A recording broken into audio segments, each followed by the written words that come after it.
What's going on, guys? I'm starting a YouTube channel. If you haven't noticed, I've had a lot of people tell me they want to see YouTube videos because I do all these time lapses and stuff on TikTok, and they want to see more in depth to it on YouTube since I can make longer videos on here. So that is what I'm going to do. There's the truck, bone stock, but I'm going to be building a sub box for it today. So what I'm using is birch plywood. The wood grain isn't the best on it. Unfortunately, this is all my lumber yards had. But by the time I sand it down, stain it and poly it, it should look good. I am doing a stain and poly. It's going to be a weathered gray with a semi-gloss or a high gloss finish. So it should turn out really, really nice. I'm also doing the center console box. This guy. I'll be pulling all the speakers out of it, but I'm gonna use this as a template and just, fix all the angles there and here just so it looks nice. But without further ado, let's just jump into the time lapse of me cutting up the sheets.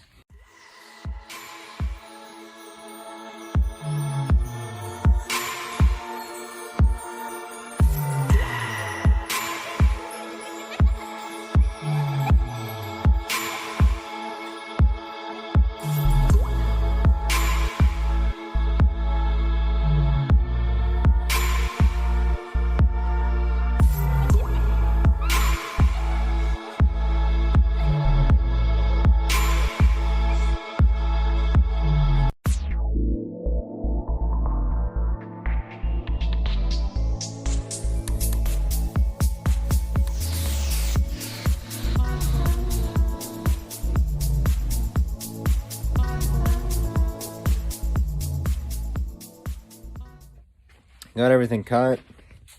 I have two fronts or two faces. I will explain that when I do it. That is referred to as a double baffle.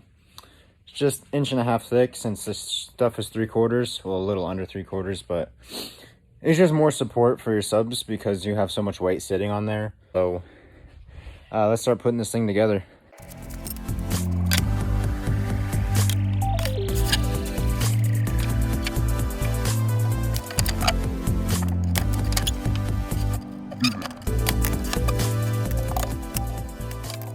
So I had a hiccup there. I was trying to use my battery nailer, which I don't have the right nails for, so I'm using the Harbor Freight special gun and compressor, which is extremely loud, which is why I wanted to avoid it, but worst comes to worst, I gotta use it. You don't need to do this. I only do it because I'm doing this myself, and this box is ginormous. So I pre-nail everything first with finish nails. That way they're hardly noticeable, and I'm gonna putty everything regardless, but I make sure you glue it very, very good. If you do not wood glue it, you will blow your sides out. I have done it before. Don't learn from me. That was very annoying. Blew out the bottom half of my box, sat there flapped the whole time. But you'll wood glue it. You can nail it. You don't have to. They don't help structurally if you don't. If you just screw it, that's fine. Rule of thumb is every foot or so with screws. I just use coarse thread drywall screws, 1 5/8. You only use 1 5/8. That way you can countersink them. You don't have to countersink them if you don't want. It's just personal preference because these will all be covered with putty. But yeah, let's keep going on this.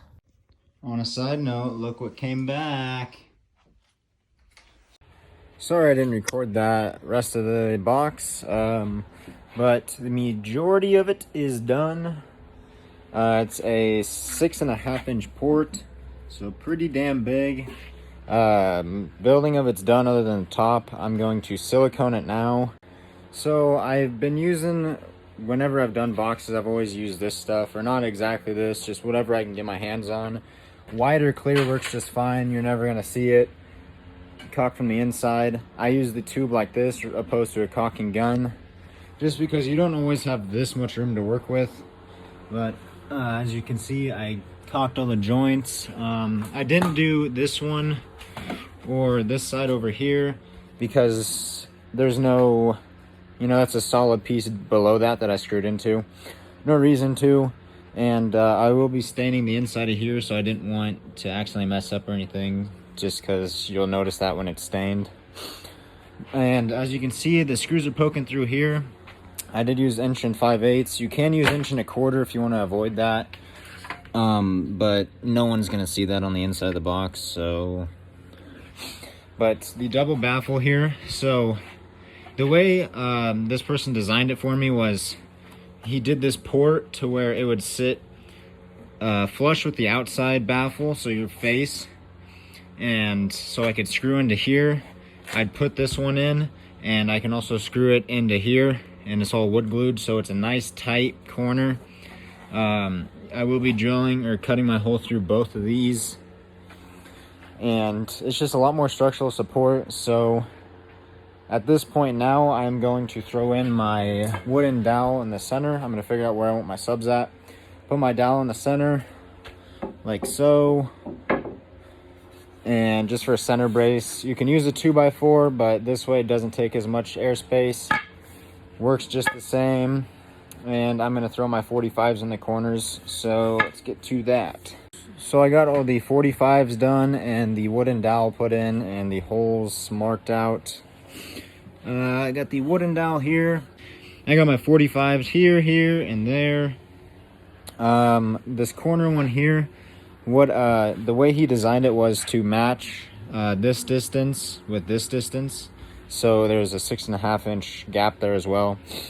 That way I'm not losing airspace. That's what he calculated it for. And then my other 45s I made as small as I could with the circular saw. You can make them a lot smaller with the table saw, but only so much you can do with a skill saw.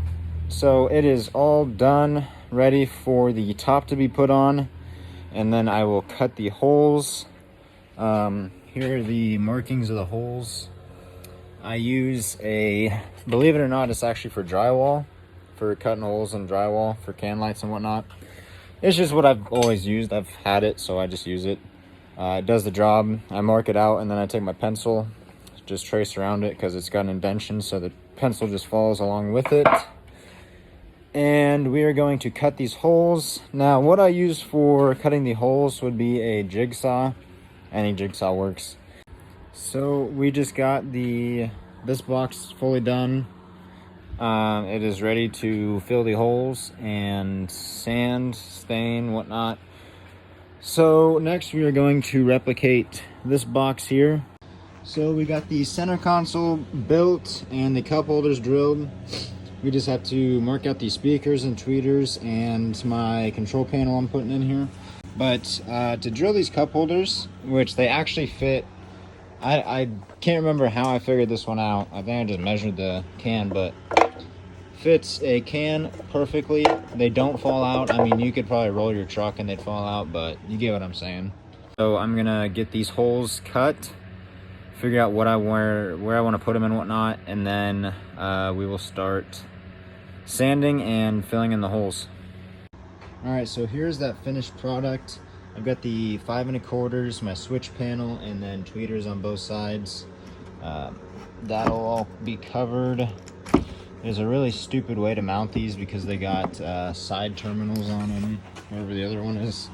They've got side terminals, which really suck to get them in there, but you know, whatever. Halfway finished product. Here's that final product with the poly on there. I did 2 coats on it of poly. I ended up getting the stain. It's a weathered gray. It turned out pretty sharp. I could have done more coats of poly, but I'm kind of over it, if I'm being honest. It's pretty shiny to me. This box turned out pretty well. And then I did my bench as well, which my subs sit on. So I did that. I just got everything tidied away. Did a bunch of interior stuff today as well, but the box is 100% done, other than my terminal holes. So I'll drill those when I figure out which side I want to put the box. But that is the finished product of it. So I hope you guys did enjoy. I'm not really into this whole YouTube thing. We'll try and get into it. But maybe you learned something from this. If you want to know how to design boxes, how to go about it, just comment and let me know. I do appreciate you guys watching, and I'll see you later.